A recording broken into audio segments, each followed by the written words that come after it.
Nat Turner's name, now infamous in the annals of American history, is associated with one of the most haunting chapters of rebellion, violence, and racial tension in the early 19th century. Yet, the beginnings of his story were anything but predictable. In the sleepy hamlet of Southampton County, Virginia, a young boy was born into a life of unrelenting bondage, a life that would mold him into a figure of legend, whose name would be whispered in fear for generations to come. The early years of Nat Turner were marked by innocence, but beneath the surface, something darker was stirring.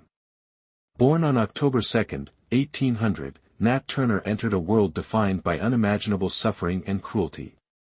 His mother, Nancy, died when he was young, and he was raised by his grandmother, who instilled in him a strong sense of religious devotion. From an early age, Turner demonstrated a level of intellectual curiosity and introspection that set him apart from many of his peers.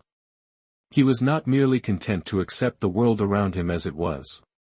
Instead, he began to question the nature of his existence, why he, like so many other slaves, was bound to a life of servitude.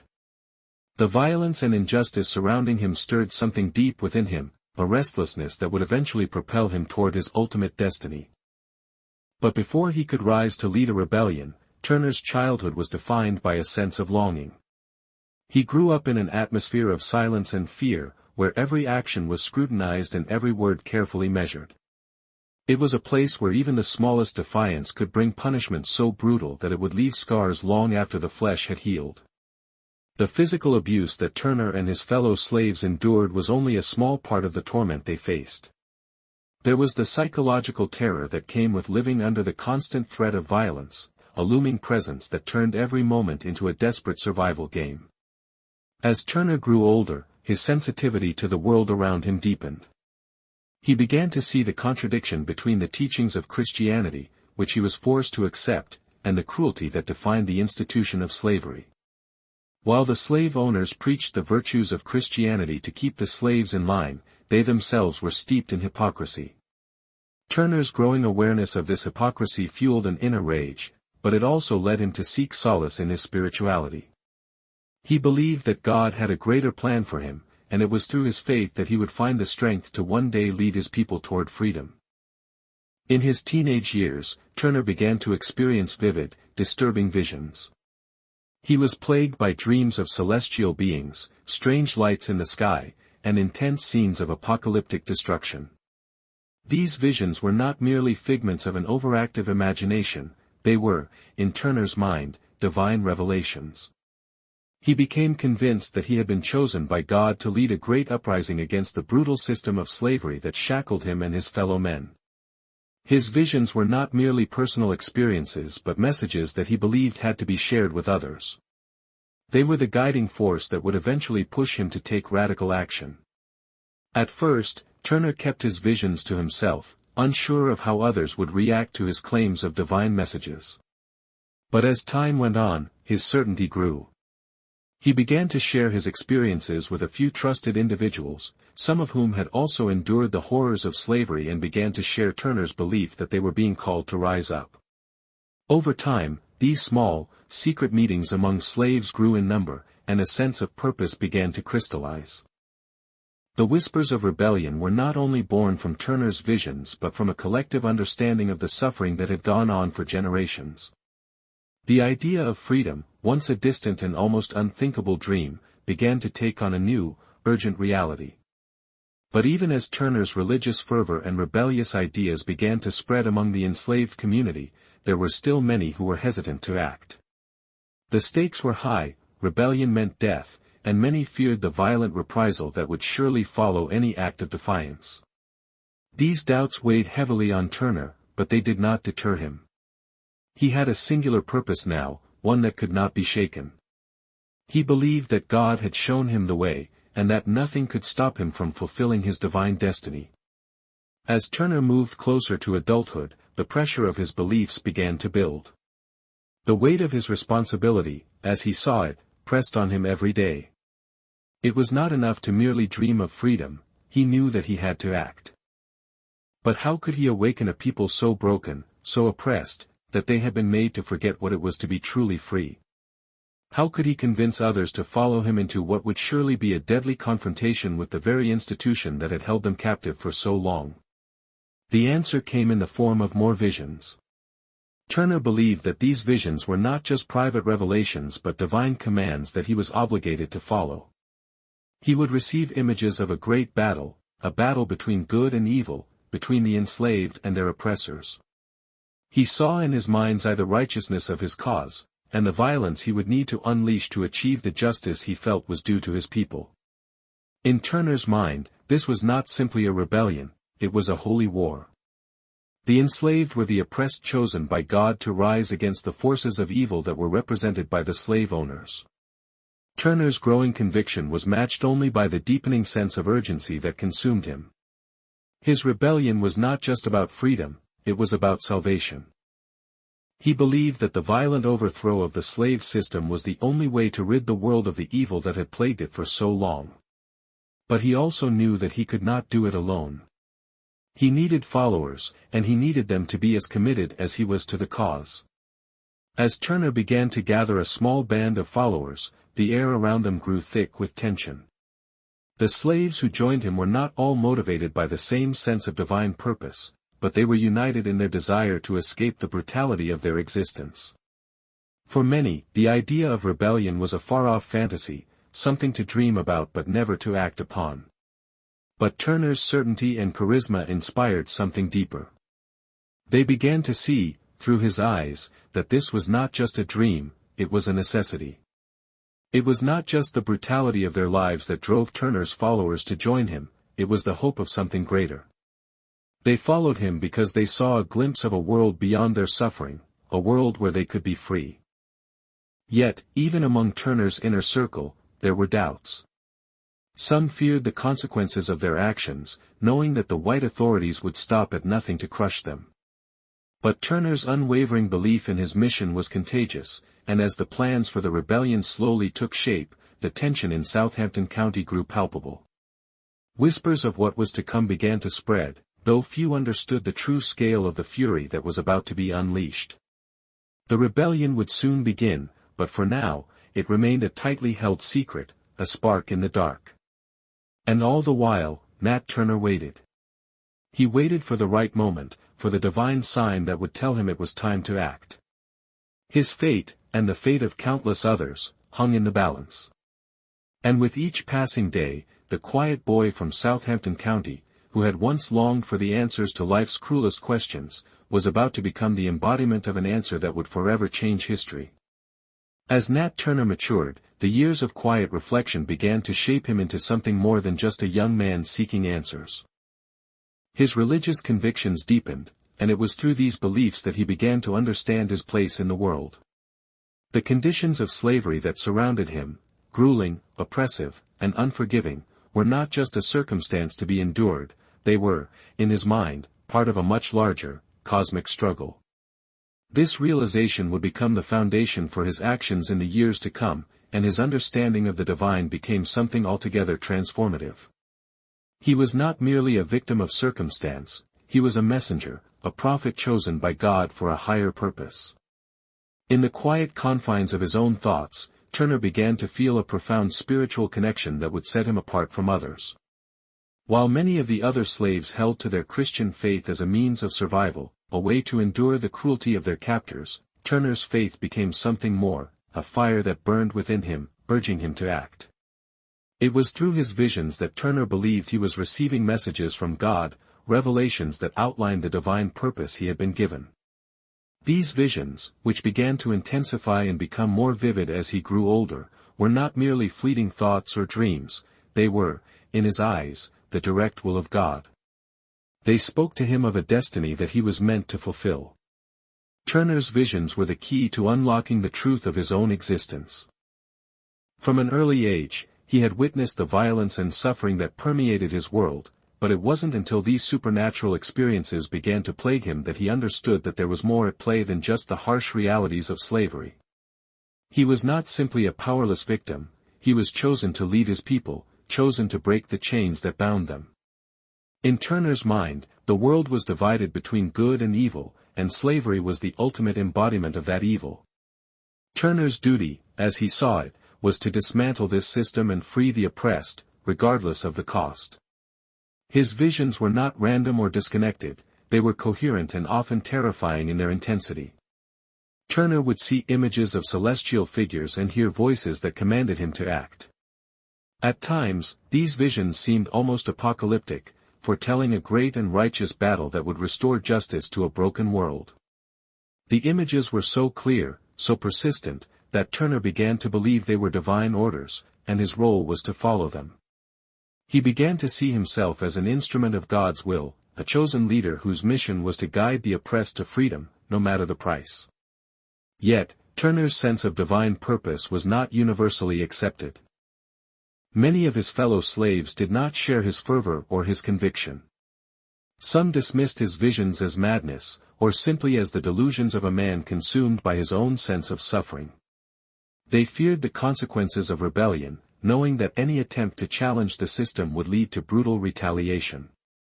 In many ways, Turner's ideas were radical, even dangerous, and not everyone was willing to follow him down that path. But despite the skepticism of others, Turner remained resolute. His visions continued to strengthen his belief in his destiny, and over time, he began to share them more openly, hoping to convince others to join him in his cause. In Southampton County, Turner's name was not yet known beyond the small circle of slaves who were beginning to rally around his cause. But that would soon change. As his beliefs grew more focused, Turner became increasingly determined to act on his divine calling. He was no longer content to simply wait and pray for guidance, he knew that the time had come to take action. He began to meet in secret with other slaves, gathering those who were willing to listen to his message. For these slaves, Turner's words resonated deeply. They too had lived in the crushing grip of slavery, and they understood the pain and suffering that came with it. To them, Turner's message was not just a religious revelation, it was a call to arms, a rallying cry for freedom. But Turner's growing influence did not come without challenges. As his group of followers began to expand, tensions also began to rise. Some were hesitant to join the movement, unwilling to risk their lives in a rebellion that could easily be crushed. Others feared the inevitable consequences of taking up arms against their captors. Turner, however, was steadfast in his belief that God had given him this mission, and he would not be deterred. His confidence in his divine purpose grew with each passing day, and he became more determined to lead the uprising that he believed was inevitable. In many ways, Turner's leadership was not born of brute force or manipulation, but rather from his deep, unwavering faith. He did not seek to command his followers through fear, but rather to inspire them through his own unshakable belief in the righteousness of their cause. He presented himself not as a mere man, but as a divine instrument, a messenger carrying out the will of God. His followers saw in him the strength and conviction that they themselves lacked, and they were drawn to his cause not out of a sense of obligation, but because they too longed for freedom. Yet even as Turner's following began to grow, he knew that the time was not yet right to strike. His visions had not yet revealed the exact moment when the uprising should occur, and Turner believed that he had to wait for the divine signal that would tell him when to act. He spent months in a state of heightened anticipation, watching and waiting for the sign that would confirm that the moment had arrived. During this time, his followers were also growing restless, as they too began to feel the weight of the inevitable rebellion looming on the horizon. Some whispered about the time to come, speaking of their hope for freedom and the possibility of a new life. Others, however, were more doubtful, unsure of whether the risks of rebellion were worth the potential reward. It was during this period of waiting that Turner's visions became even more intense and urgent. The imagery in his dreams and revelations grew darker, more apocalyptic. He saw scenes of celestial battles, of divine judgment, and of the destruction of the forces of evil. It was through these visions that Turner became convinced that the time had come to act. He had been chosen by God to lead his people to freedom, and he would not allow fear or doubt to stand in his way. As Turner's visions grew more insistent, he began to take steps toward organizing the rebellion. He gathered his followers in secret, and the plans for the uprising slowly began to take shape. But even as the rebellion began to form, Turner remained haunted by the thought that it might not succeed. He knew that the white authorities would stop at nothing to crush any resistance, and the consequences of failure would be catastrophic. Yet, his faith in his divine purpose pushed him forward, and he began to see the rebellion as more than just a fight for freedom. It was a fight for justice, for the restoration of a natural order that had been corrupted by the institution of slavery. But as Turner's resolve strengthened, so did the resistance from within his own ranks. There were those who, despite their desire for freedom, were still too fearful of the repercussions to take up arms against their masters. For Turner, this hesitation was difficult to accept. He could not fathom why anyone would resist a cause so just, so righteous. But he also understood the depths of fear that slavery had instilled in the hearts of those who lived under its weight. For them, rebellion was not just a personal risk, it was a death sentence. Yet Turner, driven by his unwavering belief in his divine mission, was not deterred. He knew that this rebellion would be a pivotal moment in history, and he was willing to sacrifice everything, his life, his freedom, his legacy, for the cause. The growing tensions between Turner and the hesitant members of his group marked the beginning of a new phase in his life. It was no longer just about divine revelation, it was about leadership, trust, and the weight of responsibility.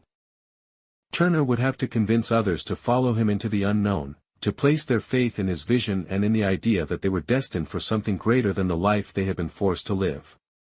He would need to inspire them, to overcome their fear, and to lead them toward the final act that would forever alter the course of history. And so, with his faith as his guiding force, Turner moved forward into the next phase of his mission, knowing that the time for action was rapidly approaching. The whispers that began to stir around Southampton County were not merely the idle gossip of enslaved people seeking to comfort themselves with dreams of escape. These were serious, cautious conversations about the unspoken, the unimaginable. For weeks, if not months, Nat Turner had been silently gathering those who shared his deep conviction that something had to change, that the divine mission he believed had been entrusted to him was not just a personal calling, but one meant to be acted upon. It was not merely a vision of liberation, but a righteous rebellion that had the power to tear down the very foundation of slavery.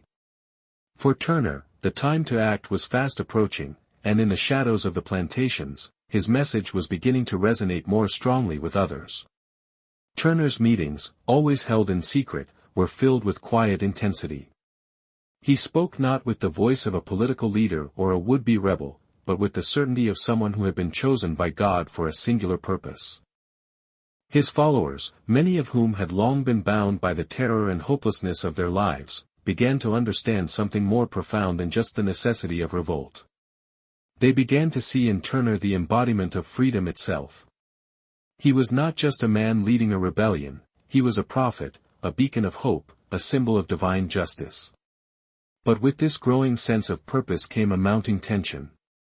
It is important to understand that the slaves living in Southampton County, like those in much of the South, were not all of one mind when it came to the idea of resistance.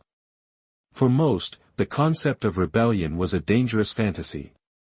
In the oppressive, all-encompassing system of slavery, fear had been instilled so deeply that it became a second nature. Fear of punishment, fear of death, fear of losing one's life to a system that had crushed every last vestige of humanity for generations. The brutality of the system had long since taught slaves that any action that threatened their master's control could end in horrifying retribution. So, when Nat Turner began to speak of his divine calling to lead them to freedom, there was, understandably, much hesitation. Some of Turner's followers, however, were already familiar with the horrors of slavery. They were the ones who had suffered most under the lash and the harshness of their owners, the ones whose families had been torn apart, whose bodies had been broken. These were the slaves who, out of desperation or sheer force of will, had begun to entertain the idea that rebellion could be the only answer. Turner's words ignited something within them. In the safety of the secret meetings, they began to form bonds, to connect with one another in a way they had never been allowed to before. For the first time, they were not just helpless victims, they were a group of people united in a common cause, driven by a shared belief that they could change their fate. But Turner's cause was not only shared by those who had already tasted the cruelty of their lives. He managed to persuade some of those who had been more cautious, those who had feared the repercussions of rising up. Turner, with his unwavering faith, appealed to their sense of justice and righteousness. He did not ask them to rise out of vengeance, but out of necessity. It was not enough, he argued, to simply endure the suffering, they had to fight back. This was not just an act of defiance, it was an act of divine obedience. Turner's belief in the righteousness of his cause was infectious. The more he spoke, the more his followers began to see rebellion not just as a last resort but as a moral imperative. They were not just fighting for their lives, they were fighting for their souls. Still, not everyone was as resolute. There were those who were simply too afraid to act. Some were too old, too frail, or too broken to believe that they could rise against the system that had held them captive for so long. Others had grown so used to their place in the world, even in the face of its cruelty, that the idea of rebellion seemed a terrifying leap into the unknown. For these individuals, the fear of what might happen if they were caught outweighed the hope of what might come from victory. Turner, however, could not allow such doubts to cloud the vision he had been given. He believed that God had called him to lead, and he could not falter. So, despite the doubts of some, the small circle of Turner's followers began to grow. Each meeting brought more people into the fold, and with each new person came a heightened sense of anticipation. The plan was slowly taking shape. Turner had long been planning the revolt, and now he knew that it was time to begin executing those plans. Turner's strategy was simple yet bold. He would strike swiftly and decisively, killing the slave owners and their families before they had time to react. He would not allow them the chance to suppress the rebellion before it began. This, Turner believed, was the only way to achieve the divine justice that had been foretold in his visions. The first of Turner's chosen few to take part in the rebellion were a small, tightly knit group of men who had followed him from the beginning. These men were not soldiers, nor were they seasoned warriors. They were slaves, just like Turner, bound by the same chains of oppression. But to Turner, they were soldiers of a higher cause, each one chosen by God to fulfill a specific purpose in the coming battle. They were the ones who would carry out the initial phase of the rebellion, striking at the heart of the system that had kept them in chains. But Turner's rebellion was not going to be a simple matter of marching into the town and starting a fight. It was, in his mind, a mission that had been ordained by a higher power, and it required careful planning. Turner knew that the rebellion would succeed only if it was carried out with precision. Every step had to be calculated. There could be no room for error. Turner's mind, already sharp from years of contemplation and religious devotion, began to organize the rebellion with the precision of a general preparing for battle. He drew on the strength of his faith and the urgency of his divine calling, believing that nothing could stand in the way of the mission he had been given. As the rebellion began to take shape, word began to spread, though not in any clear, direct way. Rather, there were rumors. Whispers of the rising discontent among the slaves, of meetings held in secret and strange new alliances being formed. Some of the enslaved, who had once been indifferent to Turner's cause, began to feel a sense of urgency. They could sense something shifting in the air, a tension that had not been present before. For some, these rumors were enough to spark a flicker of hope, for others, they were a cause for fear. And yet, despite the fears of some, Turner's faith remained unshaken. He had been chosen for this moment, and nothing, no amount of doubt, no obstacle, could prevent him from fulfilling what he believed was his divine duty. He could feel the weight of the coming days pressing on him, but he did not falter. The moment of reckoning was fast approaching, and soon, the world would know his name. It would not be the name of a slave, but the name of a leader, a prophet, someone who had taken up the mantle of freedom and justice, no matter the cost. For Turner, the rebellion was not just an escape from slavery, it was a divine reckoning. The world, he believed, was about to see the wrath of God brought down upon the oppressors, and the moment had finally come for the oppressed to rise up and claim the justice that had been denied to them for so long. The stage was set, and there was no turning back. In the deep silence of that waiting moment, the tension grew, until it could no longer be contained. It was time to act. The rebellion had begun. The rebellion, once only an idea whispered among a few, was about to transform into a deadly and brutal reality. The night was dark, heavy with the kind of tension that presses down on everything, making the world feel suffocating and brittle. Nat Turner, the quiet man who had been raised in the shadow of slavery, was now prepared to lead his people in an uprising that would leave its mark on history. Every step he had taken, every vision he had received, had led to this moment. The time had come. Turner knew that his destiny was no longer a distant, abstract hope. It was tangible, real, and fraught with danger. It was now or never. The rebellion began at night, as Turner and his small group of followers made their way to the first plantation, the one that had long symbolized the cruelty and inhumanity of the system they were rebelling against. This was not just a random act of violence, it was an act of divine retribution. For Turner, the divine mandate was clear, the time for suffering was over. The plan was simple, but lethal. They would strike swiftly, using the cover of night to carry out their attack before anyone could mount a defense. Turner had chosen this time specifically, knowing that the dead of night would conceal their movements and give them an advantage. They would move like shadows, swift and silent. Turner's followers, though few in number, were filled with a quiet fury. For many, this was the first time they had felt something other than fear in the face of their masters. There was no turning back now. They had crossed a line, and there would be no retreat. As they moved through the darkness, their hearts beat with a shared purpose, each of them driven by a personal thirst for vengeance, but also by the shared belief that they were part of something larger.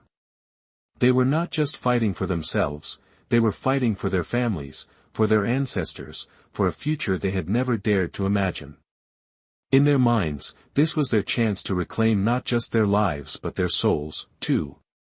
The first house they attacked was quiet, its inhabitants blissfully unaware of the horrors about to descend on them. The violence was swift.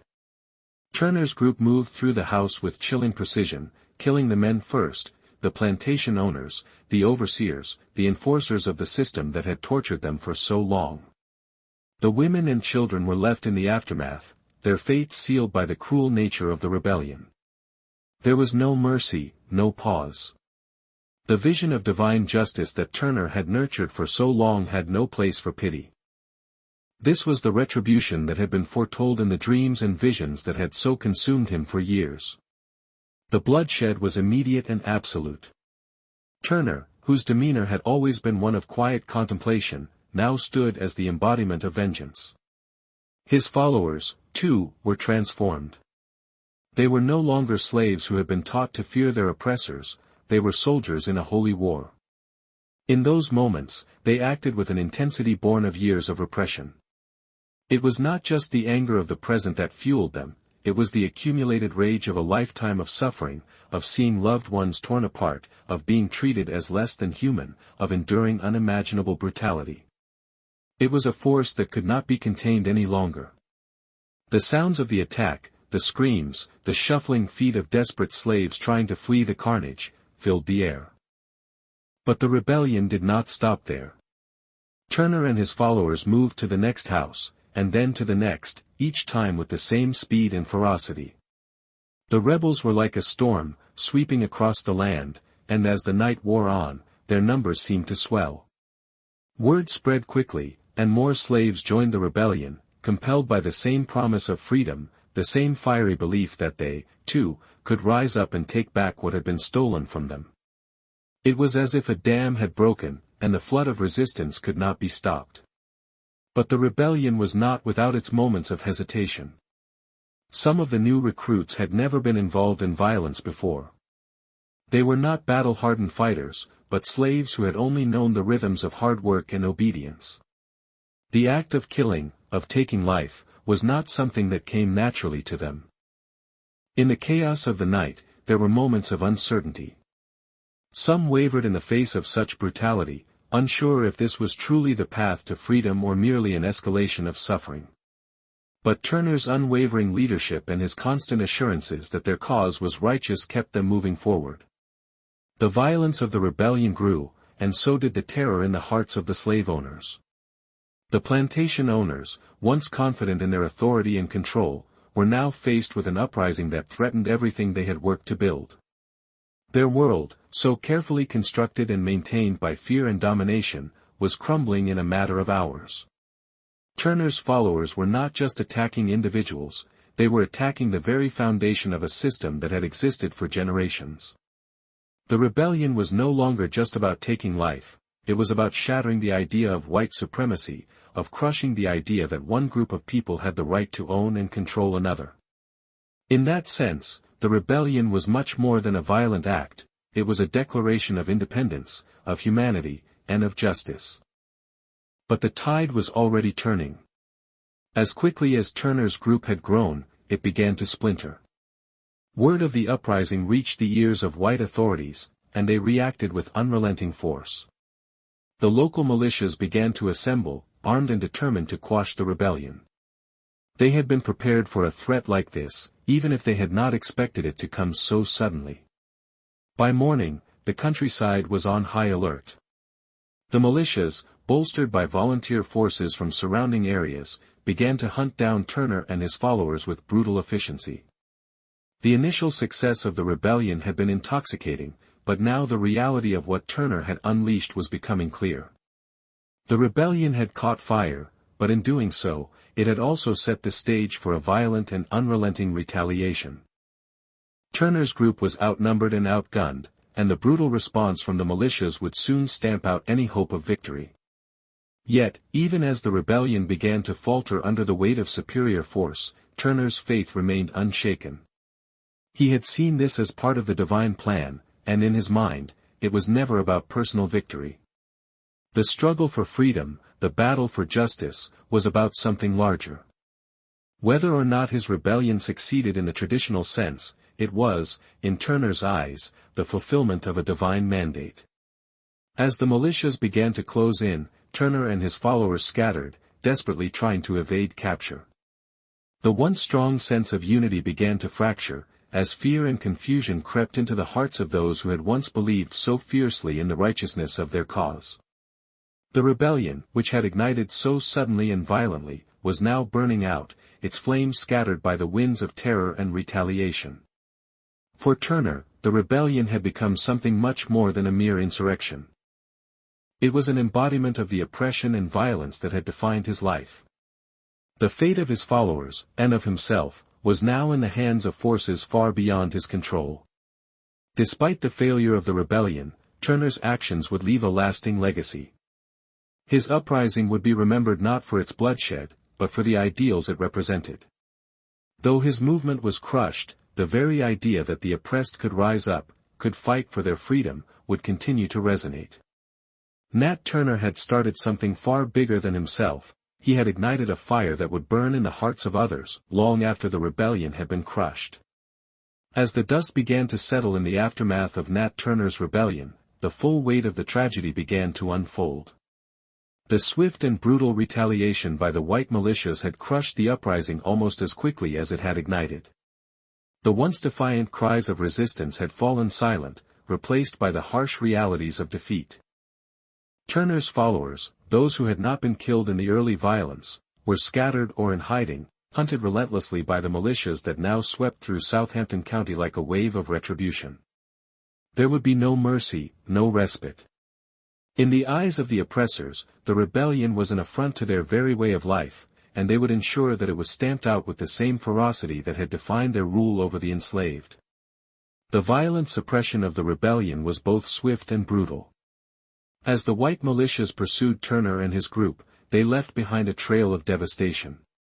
Entire families of slaves who had been caught in the uprising were murdered in cold blood, their deaths meant not just as retribution but as a stark warning to anyone who might even consider rising against their masters. The brutality was designed to send a message: to defy the established order was not only impossible but would lead to inevitable annihilation. The white community, horrified by the audacity of Turner's revolt, sought to make an example of the insurgents, to ensure that no such resistance would rise again. It wasn't just the physical violence that left a scar, it was the psychological toll of seeing an entire community decimated for the sake of one man's vision of freedom. In the aftermath of the rebellion, the landscape of Southampton County was altered permanently. The once thriving plantation economy, which had been built on the backs of enslaved labor, now stood at the brink of collapse. The rebellion had shaken the very foundations of that system, exposing the vulnerability of the wealthy landowners who had built their fortunes on human suffering.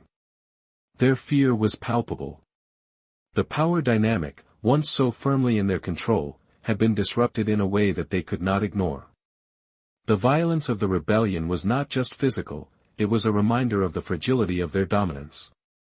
For those in the white community, the rebellion was a chilling reminder that the enslaved, whom they had long considered property, were capable of rising against them, of fighting for their freedom. It was a truth they could no longer deny. For Nat Turner, however, the rebellion was not just a failure in the conventional sense. In his mind, it was part of a larger, divine plan. Despite the crushing defeat, despite the bloodshed, Turner believed that the righteousness of his cause could never be extinguished. The rebellion, in his eyes, was an expression of a greater truth, one that transcended the immediate outcome. For Turner, this was not about individual success.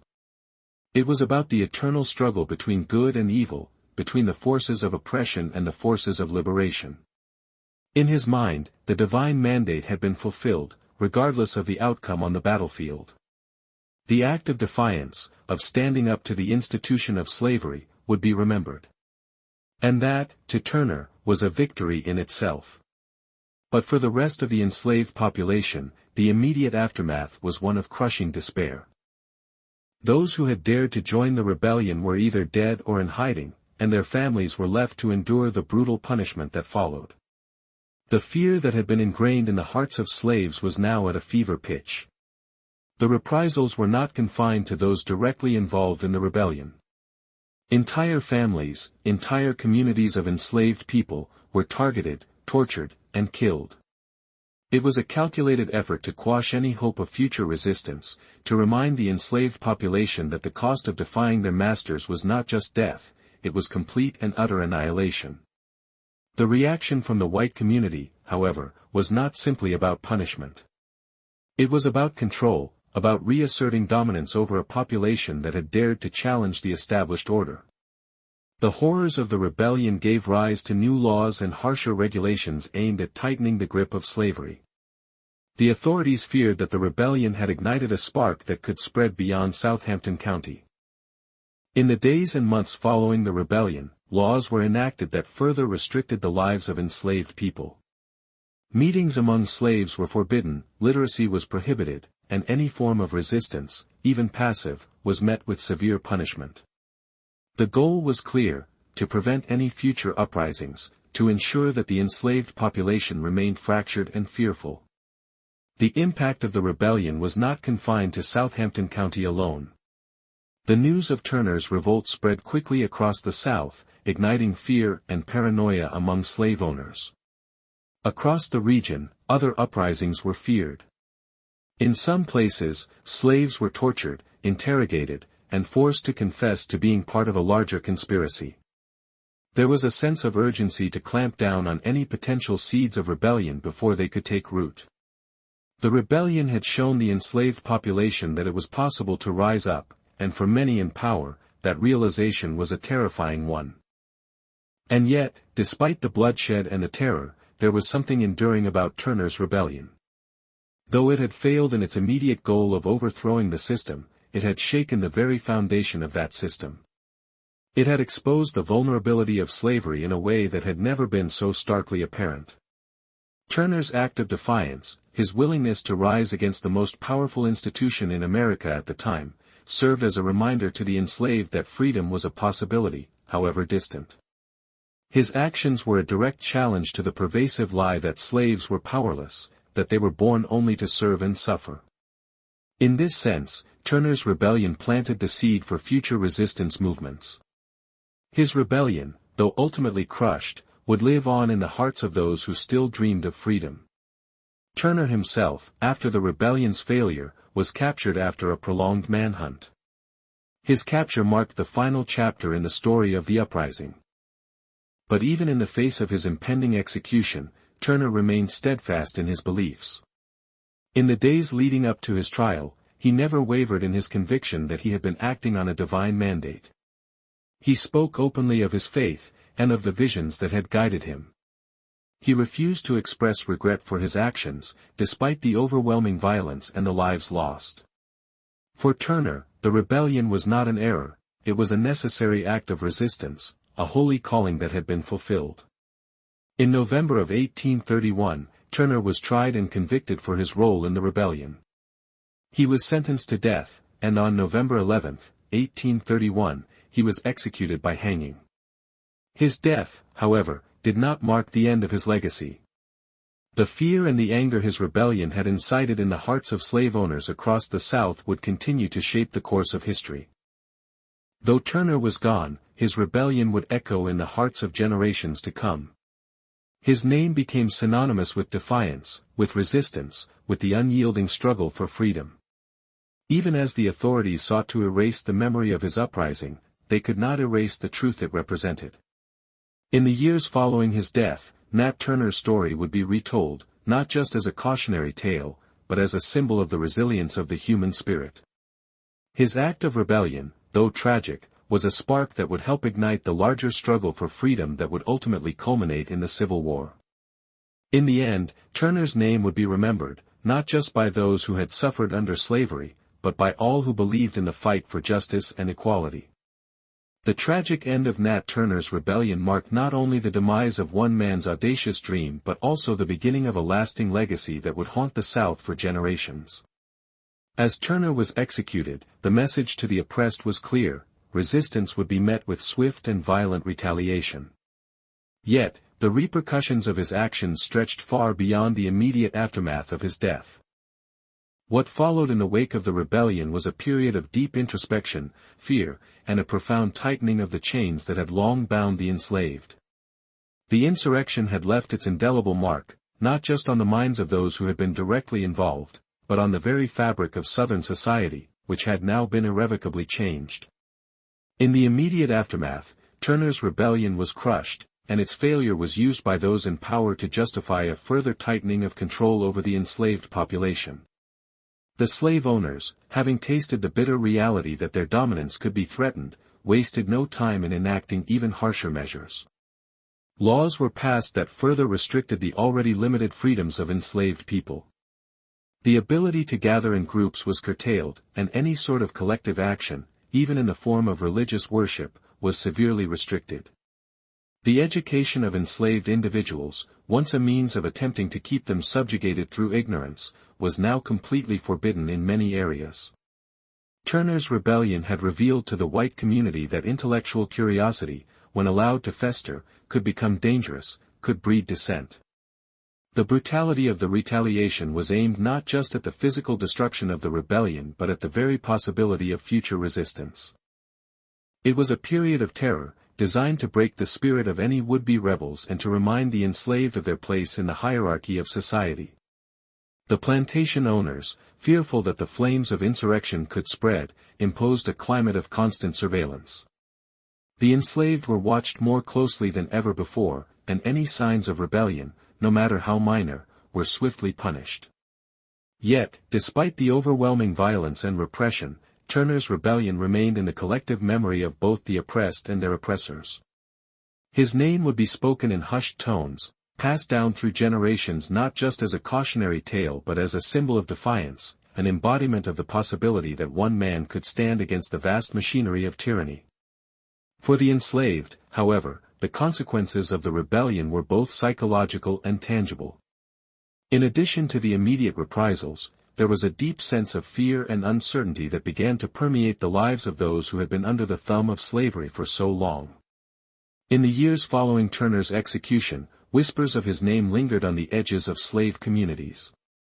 For many, Turner became a martyr, a symbol of what could be achieved, however briefly, through collective action.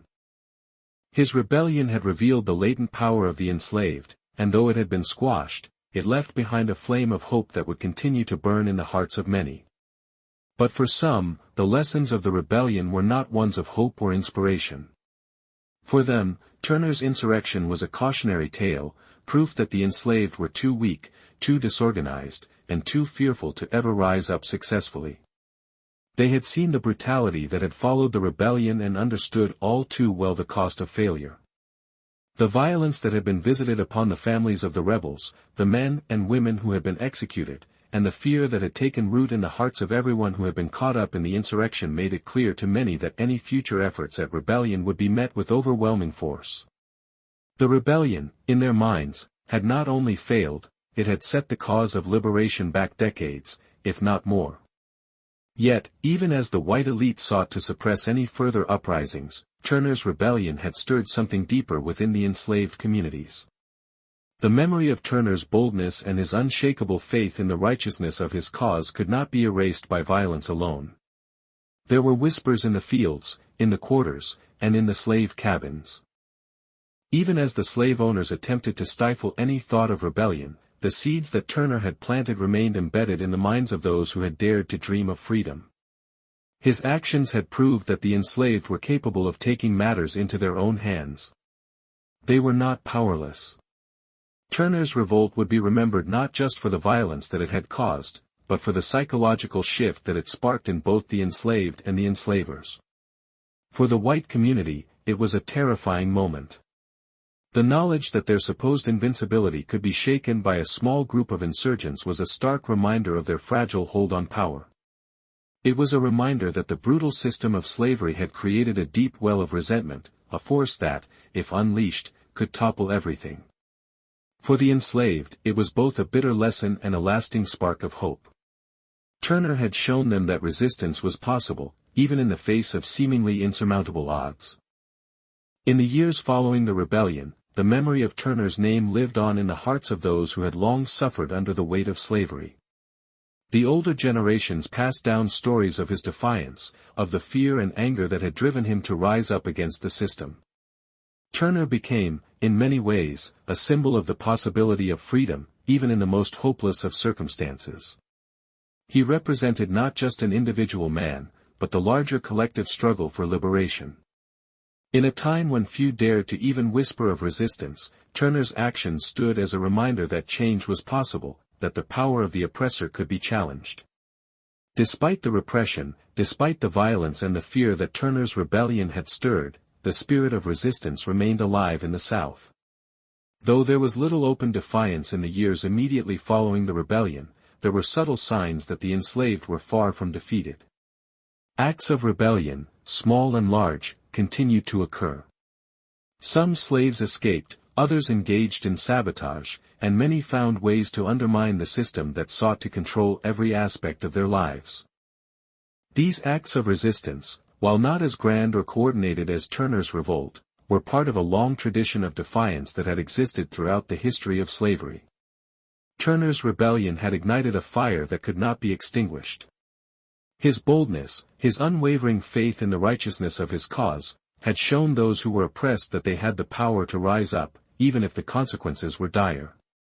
The rebellion may have been short-lived, but its impact would resonate for years to come.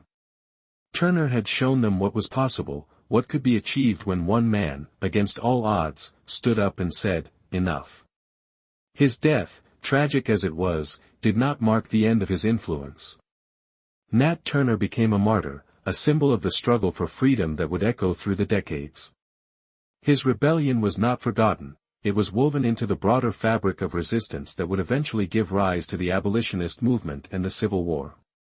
Turner's name would continue to be spoken, not just as the leader of an ill-fated revolt, but as the embodiment of the undying spirit of rebellion against tyranny.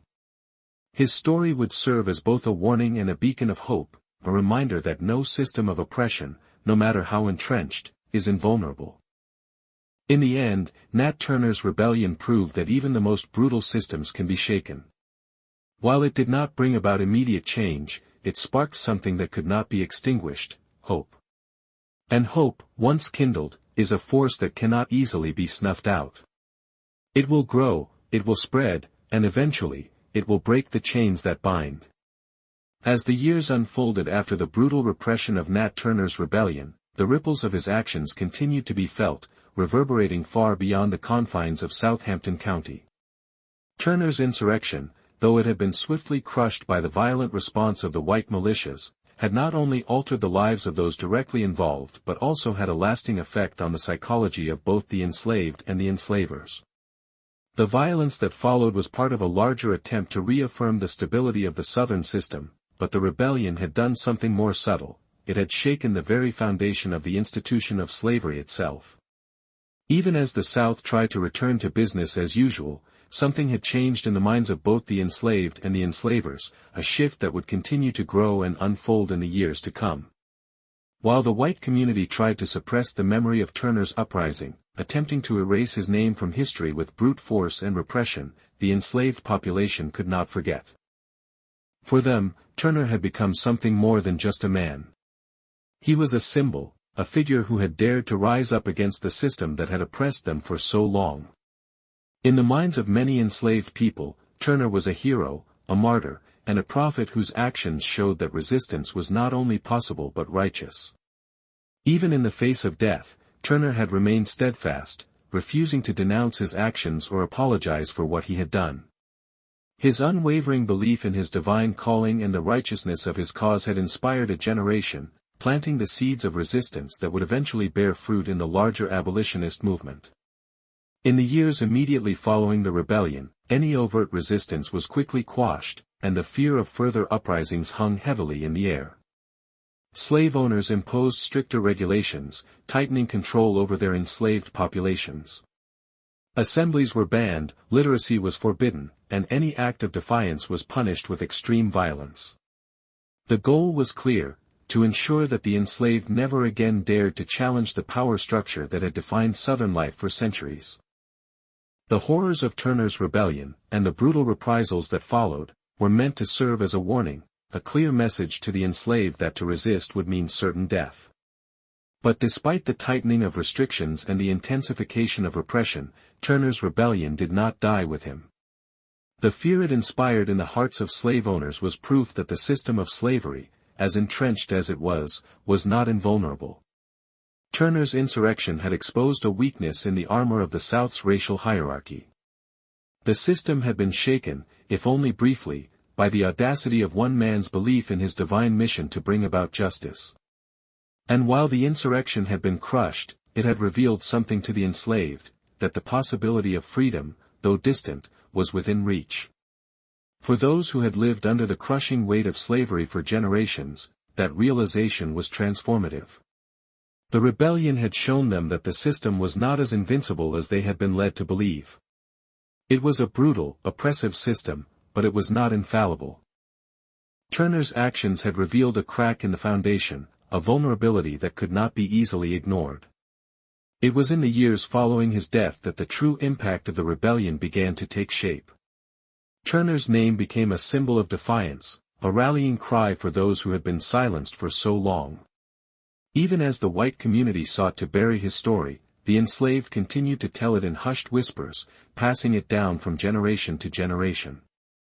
The rebellion became a part of the folklore of the enslaved, a symbol of what could be achieved when one man, driven by faith and a sense of justice, dared to challenge the powers that be. While Turner's revolt had not succeeded in its immediate goal of ending slavery, it had planted the seed for future resistance.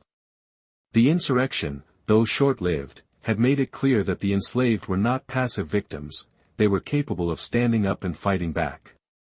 This understanding would not fade with time.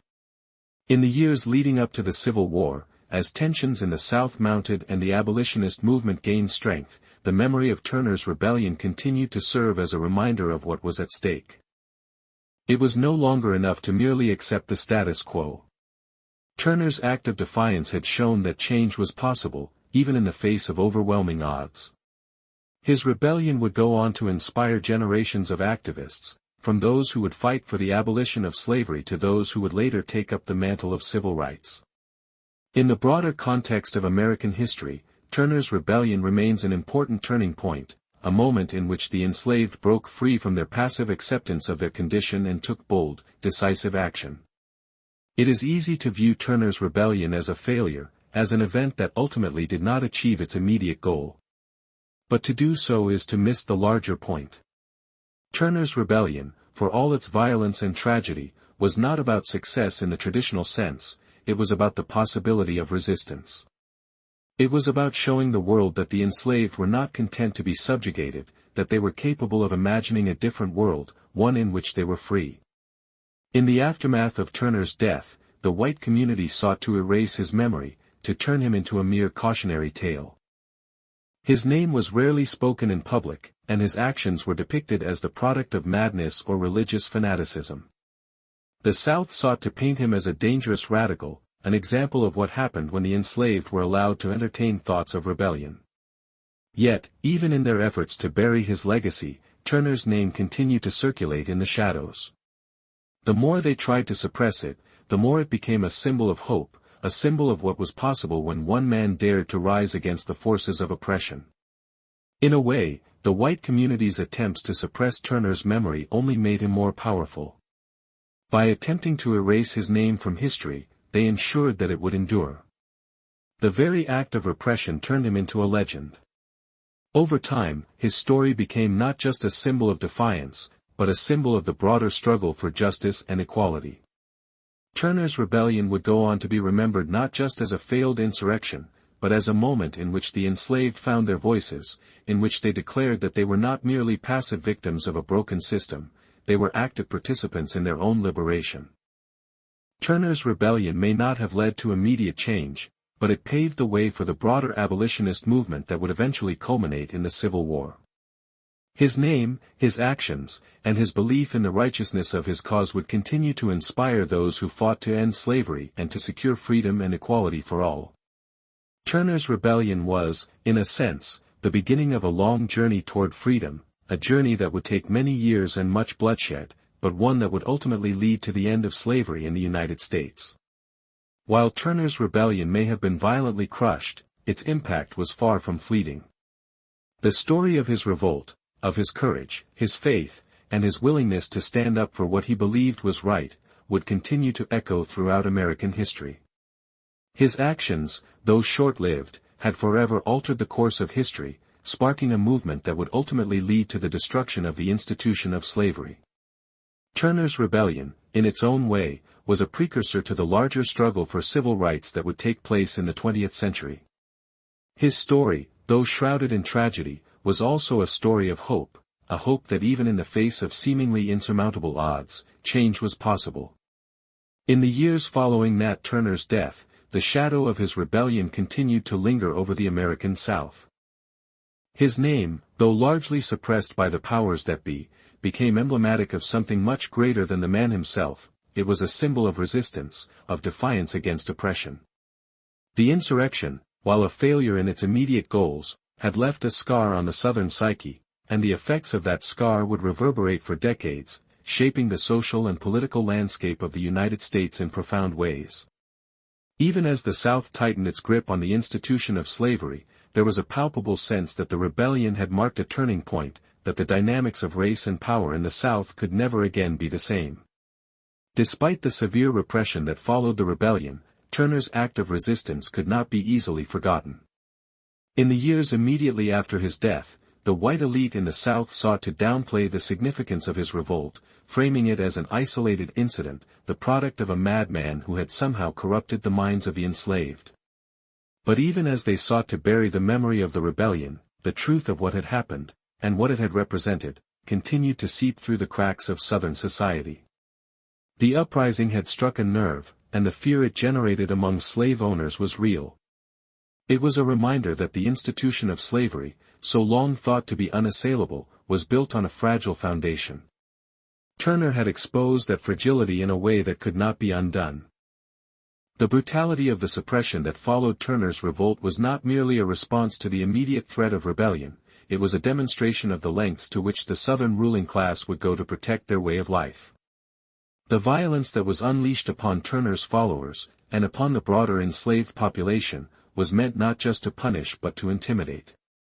The message was clear: any form of resistance, no matter how small, would be met with overwhelming force. This strategy of terror was designed to break the spirit of the enslaved, to instill in them a sense of hopelessness that would prevent them from ever again daring to challenge their subjugation. Yet, even in the face of such violence, the rebellion had sparked something in the hearts of the enslaved that could not be easily extinguished. For them, Turner had become a martyr, a symbol of what was possible when one dared to defy the system that had held them captive. His belief in a divine mandate, his willingness to risk everything for the chance at freedom, had inspired countless others. The rebellion, though crushed, had proven that the enslaved were not powerless, that they were capable of rising up and fighting for their freedom. It was a truth that could not be erased by violence or repression. In the aftermath, the memory of Turner's insurrection began to take on mythic proportions. For the white community, his name became a symbol of danger, a cautionary tale of what could happen when the enslaved were allowed to believe they could be free. For the enslaved, however, his name became synonymous with hope and defiance. They saw in Turner a reflection of their own longing for freedom, their own desire for justice. His story was passed down through the generations, not just as a tale of failure, but as a reminder of the power of resistance, of the possibility that the system of slavery could one day be overthrown.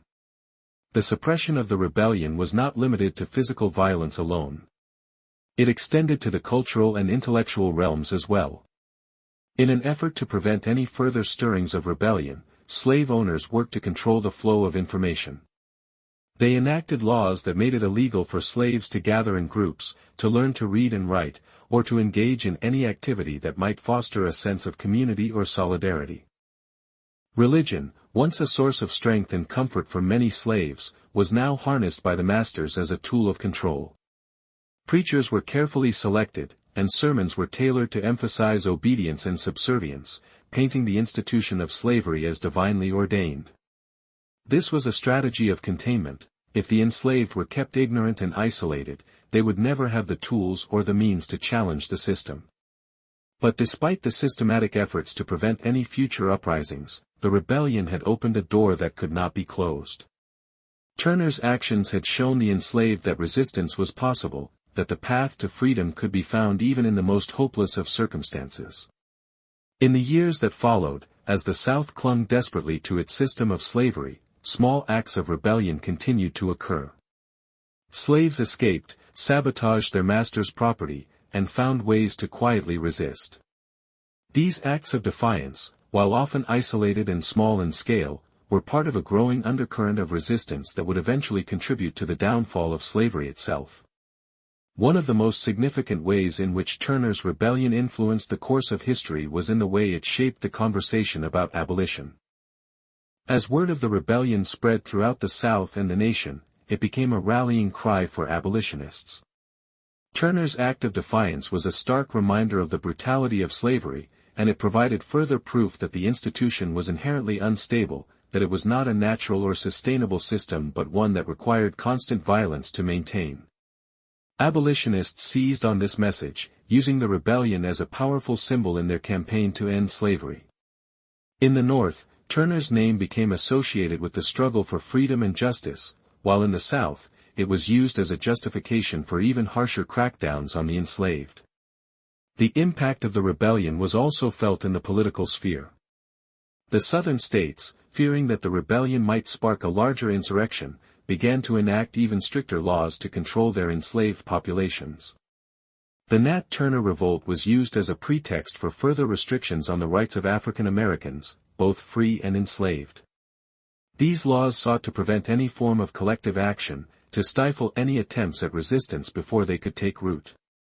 Yet, even as these measures were put in place, the rebellion had already set in motion a chain of events that would eventually lead to the Civil War.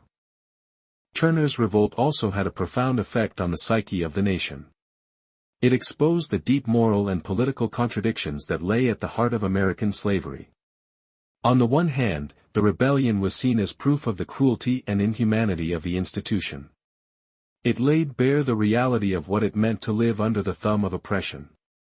On the other hand, it forced many Americans to confront the lengths to which they were willing to go to maintain their system of slavery. The question of whether or not slavery was justifiable, and whether it could be sustained, was no longer a matter of abstract debate. Turner's rebellion made the question a matter of life and death. In the years that followed, the nation would be forced to reckon with the legacy of Nat Turner's rebellion. The issue of slavery would no longer be an issue that could be ignored or swept under the rug. The rebellion had forced it into the open, and the debate over the future of slavery would be one of the defining issues of the coming decades. The question of whether the nation would continue to support slavery, or whether it would embrace freedom and equality, would ultimately lead to the Civil War. The consequences of Turner's rebellion, both immediate and long-term, were profound. Though his revolt had failed, it had succeeded in drawing attention to the inherent flaws in the institution of slavery. It had forced both the enslaved and their oppressors to confront the brutal reality of the system. It had set in motion a series of events that would lead to the eventual end of slavery in America. And perhaps most importantly, it had shown the world that even in the most oppressive conditions, the human spirit could not be crushed. Turner's defiance, though tragically short-lived, would continue to inspire future generations, serving as a testament to the power of resistance, the power of belief, and the power of the human will to fight for freedom against all odds. The years following the failed rebellion of Nat Turner were marked by a shift in the social, political, and cultural fabric of the South. The violence of Turner's insurrection and the ensuing reprisals had left a lasting scar on the enslaved population, but it also reshaped the way the white Southern elite saw their control over slavery. Turner's name became an object of dread and fascination. For the enslaved, however, the memories of the uprising were not simply reminders of fear, but of defiance and hope. The impact of the rebellion, though initially seen as a crushing blow to any future resistance, had planted seeds of resistance that would grow and blossom in the years leading to the Civil War. As the white elite scrambled to regain control, the psychological and cultural consequences of Turner's rebellion were profound. The repression was not merely physical but extended into every aspect of life for the enslaved. New laws were enacted to ensure tighter control, from restrictions on gatherings and religious meetings to an outright ban on literacy for the enslaved. These laws sought to ensure that the enslaved remained passive, that they would never have the chance to develop the collective consciousness or unity that Turner had managed to stir. Fear, both real and psychological, had become the main tool of control, and the white elite hoped it would be enough to prevent further uprisings.